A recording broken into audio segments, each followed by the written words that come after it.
খালেদা জিয়ার মৃত্যুতে শোকের ছায়া নেমে এসেছে সারা দেশে। একই সাথে খুলনায়ও বেগম খালেদা জিয়ার মৃত্যুর খবরটি ছড়িয়ে পড়ার পরপরই এলাকায় দলীয় নেতাকর্মী ও সাধারণ মানুষের মধ্যে গভীর শোক ও আবেগঘন পরিবেশের সৃষ্টি হয়।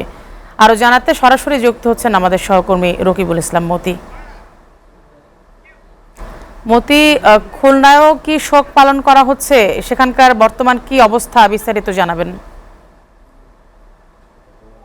রূপা, আসলে সকালে যখন খুলনার মানুষ যখন জানতে পেরেছে যে বেগম খালেদা জিয়ার মৃত্যু খবর শোনার পরে কিন্তু খুলনার মহানগর এবং জেলা সহ সাধারণ যারা নেতাকর্মী আছেন তারা কিন্তু তাদের মধ্যে কিন্তু শক্তির ছায়া নেমে এসেছে এবং তার পরবর্তীতে কিন্তু তারা বিএনপি দলীয় কার্যালয়ে কিন্তু ফেসিলিটি অবস্থিত, সেখানে কিন্তু সবাই এক এক করে এসে এখানে কিন্তু সবাই জড়ো হতে থাকে এবং এখানে খুলনা মহানগর বিএনপির সভাপতি এবং সাধারণ সম্পাদক এবং সাংগঠনিক সম্পাদকরা সবাই একত্রিত হয়েছিল এবং তারপরে কিন্তু তারা 7 দিনের কর্মসূচি গ্রহণ করেছে। সেই 7 দিনের কর্মসূচি আজ সকাল থেকে শুরু হয়েছে। জাতীয় পতাকা উত্তোলন এবং কালো ব্যাজ ধারণ সহ সকালে কিন্তু এখানে দোয়া মাহফিল অনুষ্ঠিত হয়েছে এই পার্টি অফিসে এবং তারা এখান থেকে ঘোষণা দিয়েছেন এবং এটা কন্টিনিউ 7 দিন কিন্তু এখানে দোয়া মাহফিল অনুষ্ঠিত হবে এবং এই দোয়া মাহফিলে শুধু যে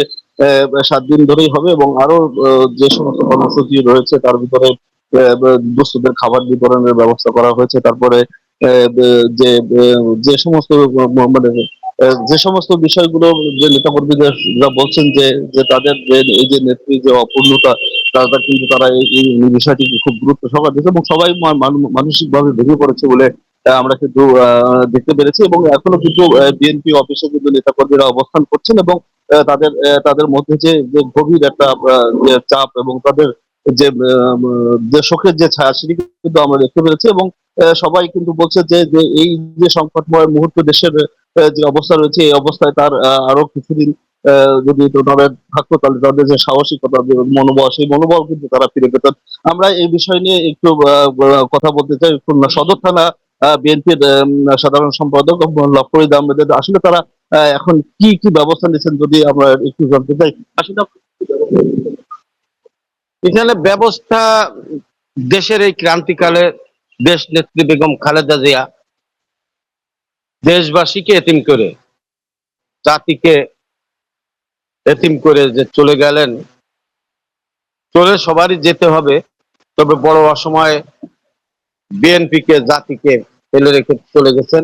আমরা খুলনা মহানগর বিএনপি 7 দিনের কর্মসূচি, শোক কর্মসূচি পালন করব। আমরা তার মধ্যে প্রত্যেক দিন ম্যাডাম জিয়ার জন্য কোরআন খানি, দোয়া মাহফিল, তা ইতিমধ্যে আজকেরটা হয়ে গেছে। আচ্ছা, আপনারা শুনছিলেন যে আসলে এই যে যে তারা যে কর্মসূচি নিয়েছেন এবং সেই কর্মসূচি দিয়ে আরেকটি বিষয় জানিয়ে রাখি, এর মধ্যে কিন্তু যে জানাজা যাওয়ার জন্য কিন্তু খুলনার মহানগরের নেতৃবৃন্দরা তারা প্রস্তুতি নিচ্ছেন এবং আজকে থেকে কিন্তু তারা যাওয়া শুরু করবেন বলে কিন্তু রূপানুর আমরা জানতে পেরেছি। খুলনা থেকে এই যে খালেদা জিয়ার শোকের সর্বশেষ এই খবর ছিল আমার কাছে। অতি আপনাকে অসংখ্য ধন্যবাদ। দর্শক, এতক্ষণ খুলনা থেকে জানাচ্ছিলেন আমাদের সহকর্মী রকিবুল ইসলাম মতি। বেগম খালেদা জিয়ার কোরআন খানি ও দোয়া মাহফিলের আয়োজন করা হয়েছে সেখানে, সে বিষয়ে আমরা সরাসরি দেখছিলাম।